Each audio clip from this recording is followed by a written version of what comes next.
আসসালামু আলাইকুম ভিউয়ার্স, আশা করি সকলে ভালো আছেন। ভিউয়ার্স, ভিডিওটি শেয়ার করে দেবেন। এটি বাস্তব ঘটনা। আজকের ঘটনা মহাখালী থেকে ঘটনাটি ভিডিও করা হয়েছে। এক পরীক্ষার্থী চাকরি দেবে, চাকরির পরীক্ষা। তো পুলিশ তাদেরকে আহ, কেন্দ্রে ঢুকতে দিতেছে না। আধা ঘন্টা আগে নাকি তাদের কেন্দ্রে থাকা দরকার ছিল। পরীক্ষা তখনও শুরু হয় নাই। পরীক্ষার 15-20 মিনিট বাকি আছে। ঠিক তখন দেখলাম এই ধরনের ঘটনা।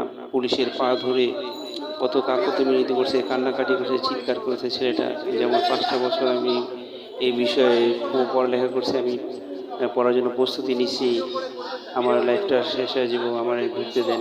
অনেক কাকুতি মিনতি করার পরও ঢুকতে দেয় নাই।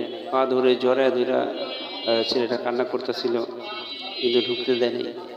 পরীক্ষা তখনও সময় বাকি আছে।